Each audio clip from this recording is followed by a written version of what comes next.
მოგესალმებით. კიდე ერთი ვიდეო მინდა შემოგთავაზოთ შიდა კრიტიკოსის თავიდან მოშორების თემაზე.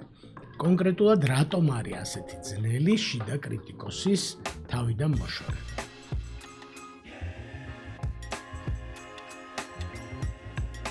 ხა ვინ არის შიდა კრიტიკოსი, შინაგანი კრიტიკოსი, inner critic, ხო, ინგლისურად.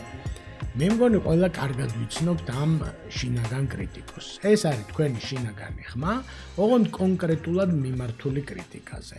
ესე არ უნდა ჩაგეცვა, ეს როგორ დაგემართა, რანაირად ლაპარაკობ, არ იყო ეს ვიდეო კარგი, ეს როგორ არ შეამოწმე, ჯერ უნდა შეგამოდო, უკეთესად უნდა გაგეკეთებინა და ყველა კრიტიკა რაც კი მიგვიღია ცხოვრებაში ბავშვობიდან თავმოყრილი ამ შიდა კრიტიკოსში. ესე იგი დედაც ეს არის ჩვენი, ბებიაც ეს არის და სახელოვანი წინაპრები და ასე შემდეგ, ხო? და მოკლედ ეს არის შინაგანი ხმა, რომელიც არაფერი მაგას არ მოსწონს, მოკლედ ჩვენი გაკეთებული რა და სულ კრიტიკას ვიღებთ, ეს კრიტიკა თვით შეფასებაზე მოქმედებს, ხასიათზე მოქმედებს და ასე შემდეგ, ხო? და თან ძალიან ბევრი რჩევიდან ჩვენი ვიდეოებიდანაც იცით და ყველა წყაროდან რომ მოკლედ ეგ არ არის კარგი აზრი, უნდა დაუბრუნდეთ თქვენი თავის მეტად დაფასებას, მადლიერებას, პოზიტიურ ემოციებს და ნაკლებად უნდა დაუგდოთ ყური ამ კრიტიკოს, ხო? არა და ძალიან ძნელი ადვილი არ არის, მოკლედ ეს ამბავი, ხო? ამ თანამშრომლის სამსახურიდან გაშვება კი არა, ცოტა ხნით დადუმებაც კი ძალიან გვიჭირს, ხო? მოდი ამ ვიდეოში ვილაპარაკოთ, ესე იგი იმაზე, რატო არის რთული კრიტიკოსის დათხოვნა ან დადუმება და კონკრეტულ რჩევებზე ვილაპარაკოთ. ბოლოში ესე იგი რა შეიძლება კონკრეტულად ყოველდღიურად გავაკეთოთ იმისთვის, რომ გადავდგათ ნაბიჯები სწორი მიმართულებით. პირველ რიგში 5 ძირითადი მიზეზია, რატომაც რთულია ამ ჩვენი შინაგანი კრიტიკოსის თავიდან მოშორება. პირველი არის შიში, რომ შევწყვეტ განვითარებას. გვეშინია, რომ კრიტიკოსი თუ გაჩუმდება, შევწყვეტ განვითარებას. მეორე, შეჩვეული ჭირი. ანუ კრიტიკოსის ხმა იმდენად მთელი ცხოვრება აგვესმის, რომ რაღაცნაირად შევეჩვიეთ და რაღაცა კომფორტს პოულობთ, რომ ეს ჩვენი კარგი ძველი ნაცნობია, ხო?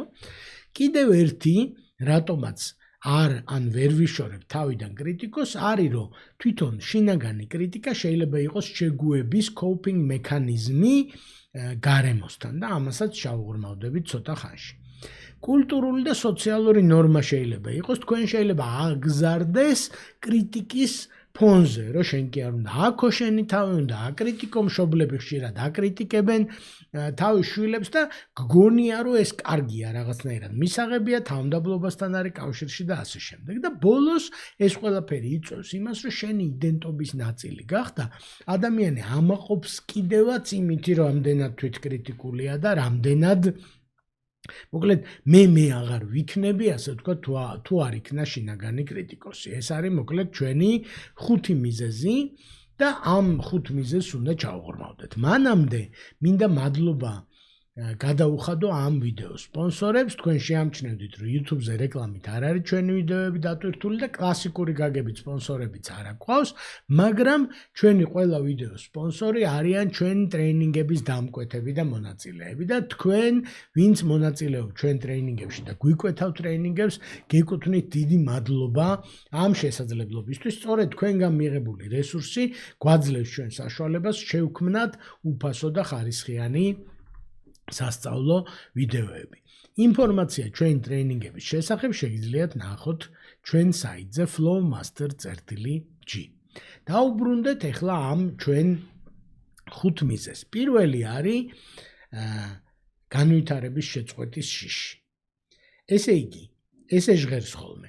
მე თუ თვითკრიტიკას შევწყვეტ და შევწყვეტ შინაგანი კრიტიკოსის მოსმენას, მე შევწყვეტ განვითარებას. იმიტომ რომ ეს ჩემი შინაგანი კრიტიკოსი რეალურად არის კონსტრუქციული როლი და არის მასწავლებელი, რომელიც მეხმარება განვითარებაში. ანუ რომ დამიწუნებს ვიდეოს, შემდეგ ვიდეოს უკეთესად გავაკეთებ, დამიწუნებს ჩაცმულობას, შემდეგში უფრო ყურადღებით ვიქნები და ასე შემდეგ. მოკლედ ამას მე ვერ დავეთანხმები სამწუხაროდ, იმიტომ რომ დიახ, მასწავლებელი და მრჩეველი გჭირდებათ, ოღონდ კრიტიკა არ არის ეგ მუშაობა. ანუ კრიტიკოსი მუშაობს წარსულზე და მასწავლებელი, დამრიგებელი მუშაობს მომავალზე, ხო?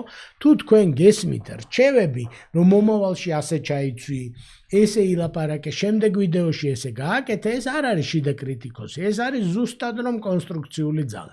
შიდა კრიტიკოსის მუღამიც მაგაშია და კრიტიკოსი მაგითო დავარქვით, რომ უკვე გაკეთებულზე, უკვე მომხდარზე ავრცელებს თავის კრიტიკას და ეს არ არის კონსტრუქციული, ეს არ არის საჭირო განვითარებისთვის. ჩვენ გვაქვს ვიდეო განმავითარებელი თვით შეფასება და იქ ნახავთ უფრო დეტალურად, ესე იგი, როგორ შეიძლება თანხვედრა აი ამ ორი იმისი რომ არ იყოთ კრიტიკული წარსულთან დაკავშირებით და იყოთ განვითარებაზე ორიენტირებული, ხო?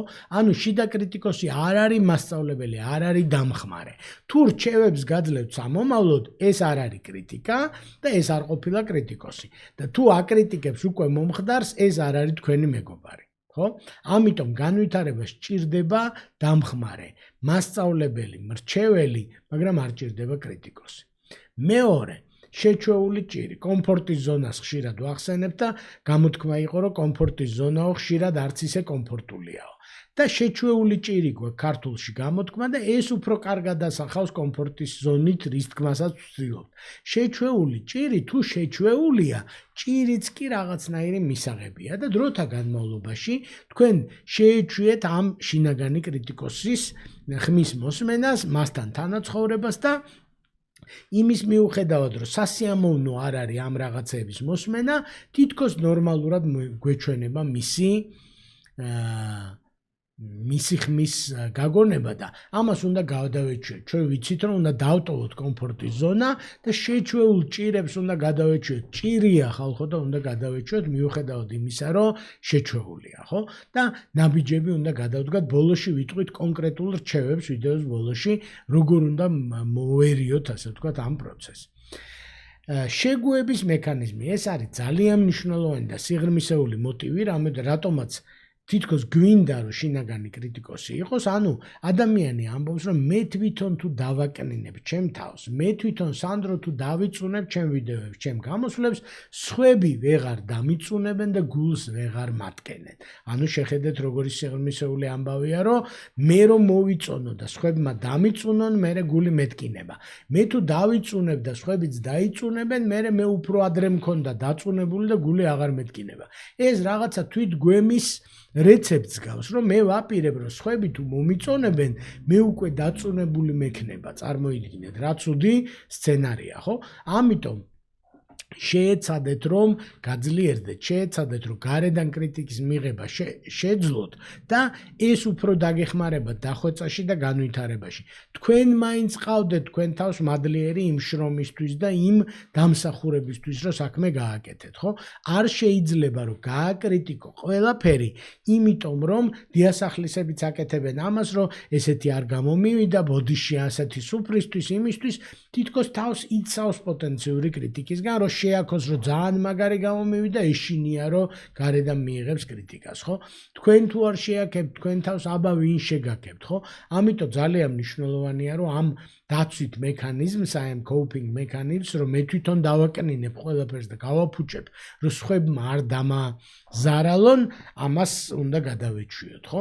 და იმისთვის გარედან კრიტიკა მივიღოთ, ამისთვის ცალკე სამუშაოა და ცალკე ვიდეოები გვაქვს ამ თემაზე, როგორ გავხდეთ უფრო მომთმენი და გამძლე და უკავშირი უკეთესად როგორც მივიღოთ. და ეს მეთოდი, რომ მე თვითონ დავაყრი მიწას ყველაფერს, მოკლედ არ არის კარგი მეთოდი და ეს შესაძლებელია. როგორ ამაზე ბოლოში ველაპარაკებ. კულტურული და სოციალური ნორმა არის. ჩვენ აღზრდაში თავმდაბლობასთან არის დაკავშირებული ეს თვითდაკნინება და თვითკრიტიკა. არ არის თავმდაბლობა, არასწორად არის გაგებული თავმდაბლობა. თავმდაბლობა გულისხმობს, რომ სხვაზე მაღლა არ დააყენოთ თავი. შეიძლება შენ თქვა, რომ მე კარგი ვიდეო ჩავწერე და სხვებმაც კარგი ვიდეოები ჩაწერეს. ეს არის თავმდაბლობა. და სხვებმა უკეთესი ვიდეოები ჩაწერეს და არა ის, რომ ჩემი ვიდეო არ ვარგა. და არა ის, რომ ჩემი სალათი არ ვარგა და არა ის, რომ ჩემი ინგლისური არ ვარგა. ძალიან კარგია ჩემი ინგლისური, სხვებს კიდევ უფრო კარგი აქვს და მე კიდევ უფრო მინდა დავხვეწო. ძალიან კარგია ჩემი YouTube ვიდეოები, მაგრამ სხვებს კიდევ უფრო მრავალფეროვანი და საინტერესო და მეც მინდა რომ დავხვეწო და განვავითარო, ხო? თავმდაბლობა არასწორად გვესმის და ხშირად აღზრდის სტილია.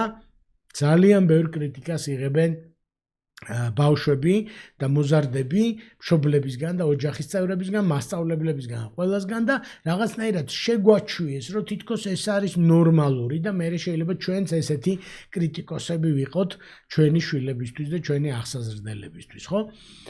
ესეც არის მოძველებული, ეს კულტურული ნორმა არის მოძველებული, თავმდაბლობა არავის გაუქმებია, ოღონდ თავმდაბლობა სხვა რამეა, თქვენ უნდა დაეხსნათ, დაიძვრინოთ თავი ამ კულტურული ნორმისგან და გახდეთ მაქებარი თქვენი თავის ობიექტურად შეძლების და გვარად. როგორ ამაზეც ვილაპარაკებთ რჩევებში ბოლოს. იდენტობის ნაწილია. სულ ასე ვიყავი, ასეთი ადამიანი ვარ, ხო და უნდა შეიცვალო. ჩვენ ყველა ტრეინინგში ვიყენებთ ფრაზას, რამაც აქამდე მოგიყვანა, შორს ვეღარ წაგიყვანს, ხო? ამიტომ ძალიან მნიშვნელოვანია, რომ გავიგეთ, რომ აქამდე ესეთი იყავი, გავიგეთ, რომ ესე მოხვედი, გავიგეთ, რომ ესე აღიზარდე, მაგრამ თუ შენ გინდა განვითარება, თუ შენ გინდა წინსვლა, მოგიწევს, რომ შეცვალო შენი მიდგომები. აინშტაინს აქვს ნათქვამი, რომ ყველაზე მეტად მაკვირვებს ის ადამიანი, რომელიც იგივეს აკეთებს, რასაც გუშინ აკეთებდა და განსხვავებულ შედეგს ელოდება. თუ ელოდებით განსხვავებულ შედეგს, უნდა შეცვალოთ თქვენი ჩვევები და უნდა შეცვალოთ თქვენი ქცევა. ეხლა რა გავაკეთოთ პრაქტიკულად? მოვიდა ის ბოლო ვიდეოსი, როდესაც კონკრეტულ რჩევებზე უნდა გადავიდეთ. პირველ რიგში მოიწონეთ და გამოიწერეთ ჩვენი არხი და მოიწონეთ ეს ვიდეო თუ მოგწონთ, რა თქმა უნდა. ამით ხვდება YouTube-იც და ჩვენც ამით ხვდებით როგორი ვიდეოები გინდათ. ეხლა დაუბრუნდეთ თემას. პირველი რჩევა. დაიწყეთ დაკვირვება და შეეცადეთ, რომ კრიტიკა არ მიიღოთ და რჩევებზე დაკონცენტრირდეთ. ანუ, როგორც კი გაიგონებთ, რომ არ ვარგო და ეს ვიდეო თქვი, რომ ეგ არ მაინტერესებს. როგორი ვიდეო გავაკეთო? ეს მირჩიე. ანუ, შევეცადოთ ეს ჩვენი კრიტიკოსი გადავატრეინინგოთ მრჩეველად, ქოუჩად, ტრენერად. ხო და არა კრიტიკოსად. კრიტიკა არ მივიღოთ და მივიღოთ რჩევები. შევეცადოთ სხვების შედარებით ობიექტური ადამიანების აზრით შევიარაღდეთ, ხო?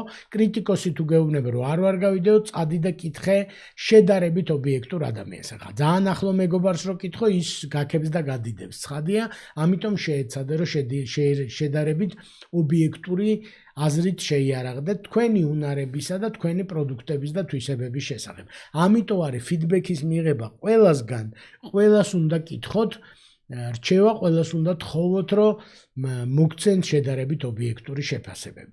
სერტიფიკატები, self-testები, დიპლომები, რეკომენდაციები არის შედარებით ობიექტური წყაროები. შეეცადეთ, რომ ესეც უაგროვოთ, ტესტები გააკეთეთ, ყურადღებით გაეცანით ტესტების შედეგებს და ასე შემდეგ. ხო, ფსიქოლოგიური ტესტები, უნარების ტესტები და ასე შემდეგ ძალიან მრავლად არსებობს.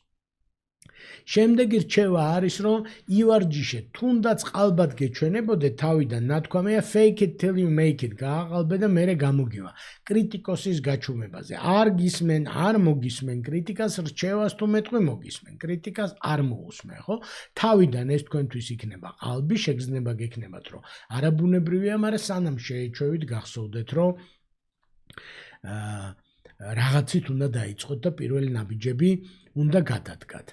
გახსოვდეთ, რომ ყველა დადებითი თვისება არის უარყოფითი თვისების მედლის მეორე მხარე. მაგალითად, რა ჯიუტი ხარ ვიღაცა თუ გეუბნებათ, ეს ნიშნავს, რომ ჯიუტი თუ ხართ, ესე იგი მიზანდასახული ხარ. მოუწესრიგებელი ხარ, მოუწესრიგებელია ხშირად კრეატიული ხალხი. მოკლედ, ყველა მედალს აქვს ორი მხარე. ერთ მხარეს აწერია უარყოფითი თვისება და მეორე მხარეს აწერია დადებითი თვისება. ამიტომ იცოდეთ, რომ კრიტიკა როცა გესმით, რაღაცა შექებაც გესმით, ფაქტობრივად უბრალოდ უნდა ისწავლოთ ამის თარგმნა. რომ დიახ, მოუწესრიგებელი ვარ, ამიტომ ვარ ასეთი კრეატიული. დიახ, ჯიუტი ვარ, ამიტომ ვარ ასეთი მიზანდასახული, ხო? ძალიან მნიშვნელოვანია ამის სწავლა და ამაზე ჩვენ ცალკე ვიდეო გვაქვს და თუ გაინტერესებთ, მოგწერეთ კომენტარებში და აუცილებლად გაგიზიარებთ, ხო? და იმოძრავეთ თავარი რჩევა არის იმოძრავეთ თქვენი თავის მიღებისკენ და შეყვარებისკენ. ეს არ ნიშნავს, რომ თქვენ აღარ გექნებათ განვითარების დრაივი. ეს არ ნიშნავს, რომ თქვენ ვერ მიიღებთ რჩევებს, ვერ მიიღებთ ფიდბექს, ვერ მიიღებთ რეკომენდაციებს, მაგრამ თქვენი წარსული და ამ წამამდე თქვენი თავი თქვენთვის უნდა იყოს მისაღები და უნდა გიყვარდეთ თქვენი თავი. ეს არის ძალიან მნიშვნელოვანი. ამაზეც გვაქვს საინტერესო ვიდეო, ვის უყვარხართ, ესე ქვია ამ ვიდეოს. და გახსოვდეთ, რომ რამაც აქამდე მოგიყვანა, შორს ვეღარ წაგიყვანს. შენ თუ ფიქრობ, რომ ასეთი იყავი აქამდე და მიაღწიე რაღაცეებს, ეს არ არის საკმარისი შემდეგ სერიაში, შემდეგ ეტაპზე ახალი მიღწევებისთვის. ეს არის მოკლედ დღეს რაც მინდოდა მეთქვა, მადლობა ყურადღებისთვის და მალე შევხვდებით შემდეგ ვიდეოში.